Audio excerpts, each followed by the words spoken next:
war a sukkandiku ngir daal di koy mën a jooyanti leneen i tamit xam nañ ne ku xam-xamam màcc la ci wàllu droit des collectivités ci wàllu woowule gis nañ ci yeneen jafe-jafe muy ci wàllu disparité ak ñàkk tollool ci wàllu développement ak am ci gox-goxaat yi yow selon vous lan nga yaakaar ne moom la ñu war a teg ngir ñi ci gox-goxaat yi ñoom it comme ni ko coalition bi nga nekk di ko waxee li ñëpp bokk ñëpp jot. Tout à fait merci beaucoup Khady. 3 éléments là. Patriotisme économique, patriotisme institutionnel, patriotisme solidaire et social. En fait Sénégal boo ko doon tënk loolu lay doon. Patriotisme institutionnel wax naa ci sànq waruñu am tey ay institution yoo xam ne da nga dem rek jéggaani ñëw teg ko. Sëñ Abdoul Ahad mi doon wax fii sànq bi muy wax satisfaction boobu laa amoon. te yéen dund ngeen ko léegi gis ngeen ñoom phénomène Cheikh Bara Ndiaye ak ñeneen. C'est-à-dire que tu as affaire à des gens qui sont extrêmement intelligents, oui, mais qui ne l'expriment pas dans la langue étrangère. ñooñu ba tey fii Sénégal fi ñu toll nii da nga leen jël teg leen ci bord de la route c'est les angles morts utiliser woo leen. ci économie 95% de l'économie sénégalaise état Sénégal géré wu ko moom. Sénégal moom 5% yi ñi créer société di déclarer impôt ñooñu lay gérer. 95% yi de son propre aveu le Sénégal di ñii géré wu ma leen donc 95% ñi di doxal sa réew yow géré woo leen. social yi fii mooy dëkk boo xam ne booy retraité yi da ngay stressé boo feebaree da ngay tiit doo dem bëggoo dem hôpital parce que amoo loo faje waaye léegi yooyu yëpp nag boo ko jëlee nga mettre le Sénégal en avant nga ni institution yi dama koy tëggaat par exemple nga introduire doomu daara dans le processus de décision. Quand je dis doomu daara je parle pas de l'aspect religieux. Je parle de ceux qui ont reçu une autre éducation bu bokkul ak bi Abdourahmane Diouf jot bi bokkul ak bi Khady jot mais il est intelligent dans un domaine seulement ni mu intelligent yi waxaw ko ci français waxaw ko ci anglais gis nga keroog dama doon seetaanaat Cheikh Bara maa ngi koy nuyu mu wax ba waat ne premier tour la élection yi di yem pourtant chroniqueurs yi ñemew ñu woon waate noonu de te pourtant ñoom ñoo jàng science politique ñoom ñoo jàng droit ñoom ñoo jàng et cetera mais xam-xam social boobu muy xam parce que xam-xam bu nekk dafa am benn ressort social. Cheikh Bara sëriñ la nag de. day gisaane waaw gisaane non xaw woon day gisaane. est-ce que dafa analyser wala dafa listé. waaw pour man. non waxuma daa gisaane dama ne day gis quoi. pour man. gis mooy gisaane pour man dafa xam société sénégalaise. boo xam ne ñun sax xamewuñu ko noonu. ba tax mu mën a anticiper ci résultat boobu. il est bien mais kooku tu peux pas le mettre en marge de la République. ak ñeneen ñu mel ni moom. boo paree sa institution yi économie bi wax naa ko sànq. économie bi ñi nga xam ne ñoom ñi ngi Sandaga ñu ngi marché Ocass ñu ngi marché Tilène ñu ngi marché Moussante bu Thiès te jàngewuñu ko fenn boutique bu mbagg la ñuy commencer après yor boutique après yor ay magasin et cetera gën a aay koo xam ne dafa am master en économie ci économie. parce que il vit de l'économie réelle. mais jox ko place am dans le pays. pourquoi tey nga ne ku jàngul français mënoo bind français mënoo nekk président de la république. Mbadou yow da ngay prôné ñu changer la langue officielle. ah man de xam nga man faluñu ma.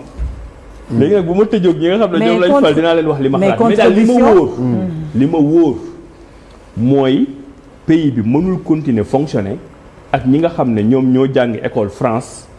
mën affaire France am xam-xamu France ñu ne ñoo war a yor pays bi ñooñu pour man mooy les expérimentés dont les expériences sont faites d'échecs successifs nañ ci boole ñi am yeneen xam-xam yi pour dëkk bi jëm kanam pour man ce sont ces leviers mooy li ma la doon wax sànq ci capital humain il faut que sénégalais bi ñu defaraat ko mu gëm boppam fu mu nekk mu xam ne moom mën na porter le développement du Sénégal. D'accord. Mais le jeune américain qui a 20 ans il pense que mën na porter le développement des États-Unis da ko gëm. Le jeune français même chose mais le jeune sénégalais moom gëmul loolu. gëmul loolu dafay dem tey tu prends même un grand politicien sénégalais il peut lire le communiqué de l'ambassade des États-Unis ou bien je sais pas kan la communiqué bi sax le président. président Joe Biden. Voilà après il va dire oui ah non ñun léegi suñu priorité c'est la sécurité alimentaire et cetera. réeral nañ la immédiately bi aywa gis naa seen débat ci immédiately bi. mais qu'est-ce qu'il faut faire ci lan lañuy ci jàngale bi jàngale bi lañ koy jaarale wala nan la ñuy def ngir ci lépp xam nga loolu moom damay bañ jël 30 minutes pour wax ci programme bi même programme bi ay chaînon la yoo xam ne tout se tient mais le chaînon le plus important mooy sénégalais bi ngay former ba mu mën a yor Sénégal kooku par exemple il faut nga jàngal ko ci làkku réewam dama ko gëm mais il faut nga jàngal ko loo xam ne moo ko intéressé ci réewam c'est-à-dire que loo xam ne tey par exemple je trouve que suñu urgence mooy ñun dañu war a béy dund. mënoo am dëkk boo xam ne yaa ngi am 64 ans d'indépendance mais 75% des denrées alimentaires yi ñuy consommer Sénégal bitim réew lay jógee 75%. maanaam boo ko defee ñetti pàcc yi bitim réew nga koy jëlee. ñetti pàcc yi nga xam ne am nañ ko fi consommer wuñu ko sax ni ñu ko war a consommer. tout le monde connaît mon exemple sur les cure-dents. cure-dents da ngay dem nga importer ji ko. coton-tige da ngay dem nga importer ji ko. léegi ñu lan la ñuy defar. dara defaruñu dara. moo tax le modèle économique parce que Sénégal mosul am modèle économique. mais le modèle économique qui est proposé par la coalition Diomaye Président. mooy substitution des importations li nga doon jéggi nga fexe noo ko remplacer dans le cadre d'une industrialisation loolu nag xadi ñun dañu bëgg transparent honnête avec les populations mënoo ko def en 2 mois 3 mois 6 mois moo tax man sénégalais yi mooy la population mooy les syndicats dama leen di ñaan li ñuy woowee clause de paix c'est-à-dire que nañ ñu may tuuti muñal ñu tuuti ñu teguwaat sur les rails parce que yàq boo xam ne depuis 1960 la commencé ay dirigeants yoo xam ne bu ñu ñëwee toog li leen di intéressé mooy ñaata immeuble laa war a am ñaata terrain laa war a am et cetera et cetera. seen bopp gënal leen askan bi yàq bu mel noonu mënoo ko régler ci 2 mois. d'accord boo ko bëggee régler ci 2 mois ba nga wax ko population yi ba ñu gëm ko yaa indil sa bopp problème. man gëm naa ne les Sénégalais sont intelligents. et ils savent que bien-être buñ ñu mayee temps tuuti. ma ne bi ngeen di campagne wax ngeen leen ko noonu. Ayoba. leer na. il y a pas eu de populisme durant la campagne. Ayoba. oui docteur man fi ma bëgg a ñëwee dafa nekk benn point bu crucial quand même parce que depuis 48 heures on a remarqué que du côté de la France yaa ngi wax léegi président Macron félicitations yi mu noonu ak raam bi mu raam ci traduire son tweet en. kon d'accord nga ni raam la. waaw bon même si je suis Macron depuis quelque temps et que quand il tweet souvent quand il tweet par exemple pour l'Israël il écrit aussi en hébreu. Un tweet pour la Turquie il écrit en arabe. Ah, d'accord. Okay. Mais c'est important aussi que depuis 48 heures maa ngi suivre les débats sur les chaînes françaises. Il y a une certaine peur qui commence à se développer par rapport au nouveau président qui a été élu. D'ailleurs nu mu tudd xaw ma tey suba rek maa ngi suivre benn débat France 24 où on craint que Bassirou Diomaye Faye coupe complètement le cordon ombilical avec la France. yàlla na ko coupé. Donc bon voilà tu vois ce genre de discours là ça fait peur aux Français. Et en tant que yow koo xamante ne am nga expérience étatique quand même xam nga ni loolu ça pourrait être dangereux pour nous sur le plan international relations yi kenn du ko en termes diplomatiques kenn du xëy rek couper ay relations noonu. mun na fragiliser un peu suñu économie. Quand on sait les partenariats qu'on a signé qu'on a avec ces états là. Vraiment lan mooy doon posture pour yow président de la République vis-à-vis de la communauté internationale surtout. On peut être souverainiste. Mais le Sénégal ne vit pas dans un vase clos. C'est-à-dire on dépend aussi des partenaires techniques et financiers yi nga xam parce que suñu économie peut-être on n'est pas indépendant économiquement yaa ngi wax léegi ni faw ñu teg faw peuple bi xaar ñu teg ay jéego pour am souveraineté alimentaire. Parce que man loolu laa yàgg a wax. balaa li ñu njëkk suñu chantier bi njëkk pour man mooy lépp loo xamante ni dañ koy dundee ñu béy ko fii ci dëkk bi ba bu amee une crise exogène nga xamante ni duñ su président bi du jëlee fii avion dem ba Ukraine. wala Russie di fa ñaan ay pepp. donc man li ma gëm mooy mën nañoo am une politique souverainiste. mais nan la ñu naxantee ak les grandes puissances. ba loolu du ñu am une certaine radicalité vis-à-vis de pour rassurer leen en tout cas. jërëjëf Ayoba alors première remarque bi mooy je le dis très amicalement et très gentiment ñun on n'élit pas un président pour xam si les Français ont peur est-ce que les États-Unis ont peur ñun on élit un président pour Sénégalais gis nga discours boobu il faut ñu tàmmal ko suñu bopp. yes. on ne doit pas être regardé sous le prisme des autres. Si les Français ont peur, et alors ñoom du seen président mu ngi dawal ay affaire am. Est-ce qu'ils sont contents de leur président? Ils n'ont qu'à le dire. Le chroniqueur français il représente pas la France. loolu mooy premier élément bi. Deuxième élément bi président Bassirou Diomaye Faye première intervention bi mu def keroog gis ngeen ni dafa taxaw ci loolu. pour rassurer la communauté internationale. parce que ñun nag effectivement tu as raison on est afro-souverainiste gëm nañ suñu bopp. mais xam nañ ne dafa am looy moomal sa bopp am loo bokk ak ñeneen ñi même dëkk yi nga xam ne ñoo développé am doole dafa am lu ñu moomal seen bopp am lu ñuy jox waa bitim réew ñun kay lu ñu wax mooy kenn du ñu takk corde au cou di ñu yóbbu foo xam ne bëgguñu fa jëm. Diversification du partenariat waaw moom la ñuy wax partnership diversification maanaam tey man bu may jënd ndox bii France ne ma 50 francs États-Unis ne ma 25 francs Japon ne ma 10 francs man Japon laay dem jëndi ko.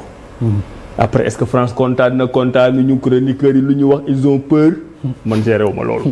man le bonheur des Sénégalais laay géré ñun loolu lañ wax. léegi nag France wala beneen pays bu bëggee def ay affaires avec le Sénégal ils n'ont qu'à être compétitifs. Le problème mooy da ngay fekk doo compétitif ba pare nga bëgg a ñëw jël li gën a duun ci nag bi. xam nga man j'ai fait des investigations particulièrement profondes sur le train express régional. ni gouvernement sénégalais expliqué woon à l'époque ne moo tax ñu dem jël français yi pour ñu defar ko dañ ne train bii ñu bëgg a def français yi ñoom ñoo ko gën a mën ci àdduna bi. du gouvernement du Sénégal di wax loolu am na benn région au sud de la France côté Nice Marseille ñoom ñu ngi bëgg a defar le même train ci biir France avec l'argent du contribuable français benn société italienne moo ko gagné. est-ce que dégg nga wax bi. France mu ngi defar train ak xaalisu français yi buy daw biir France une société italienne gagné ko. Sénégal war a defar train nañu France mi nga xam ne italiens yi ñoo leen defaral train ñoom ñoo gën a mën train ci àdduna bi ñoom lañ koy war a jox. parce que suñu ministre yi dañ fa dem Macky Sall d'ailleurs moo fa dem. waxtaane loo xam ne moi j'ai les documents de fond j'ai les fonds de dossier. waxtaani loo xam ni comme genre cadeau la mooy la fameuse photo bi ngeen doon gis Alstom. nga gis tubaab yëpp taxaw. sol ay casquettes Macky Sall nekk ci digg bi moom rek moo ci ñuul sol casquette Alstom. en sauveur. en sauveur. en sauveur. instant bi Macky Sall di jël décision boobu xalaatul intérêt Sénégal je suis désolé. intérêt France la doon xalaat. alors que encore une fois TER bi ñun def nañ ci ay projection li nga defaree nii mu bëgg a yem AIBD mën nga ko def ay raay mu dem partout au Sénégal avec le même coût. mënoon na nekk chinois bi waroon na ko mën defar keneen ak keneen mën na ko defar donc tey ñun bu ñuy jël décision xooluñu est-ce que France day kontaan est-ce que Turquie day kontaan est-ce que Arabie Saoudite day kontaan dañuy xool est-ce que sénégalais bi dina kontaan. le baromètre c'est l'indice de satisfaction de l'usager sénégalais. man loolu laa gëm parce que ñun on travaille pour le Sénégalais sinon ça sert à rien nga dem ñu defal la ay grands satisfecit ne la yaa fi gën a ay yaa fi gën a baax alors que boo ñëwee sa réew ñu mere la. toujours ma joxe exemple ne fii yéen toog ngeen rajo ngeen déglu le patronat sénégalais en 2023 c'est récent ñu ne toog nañ 6 ou 7 ans président Macky Sall recevoir u leen. waxuma defalul leen dara de. recevoir u leen. président Macky Sall à l'époque bon je termine nag ak Macky Sall parce que jeex na léegi moom moo affrété suñu avion def ci suñu kérosène dem représenter le Sénégal ci MEDEF le patronat français.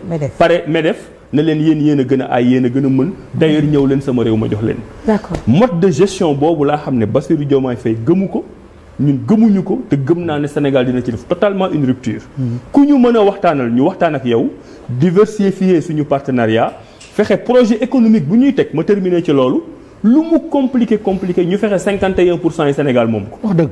parce que même li nga xam ne mënoo ko mais keneen ki bu ñëwee mais jox ko 49% yow nga am 51%. parce que au-delà du fait que mënoo ko te ëllëg di nga mën mais dividende yi mooy bénéfice yi nga ci am mooy bu ci majoritaire moom da koy jël delloo ko réewam alors que li nga xam ne moo tax alal ji di génn fii la jóge ci Sénégal. d'accord. Thioro dafa wax léegi ne nañu génn ci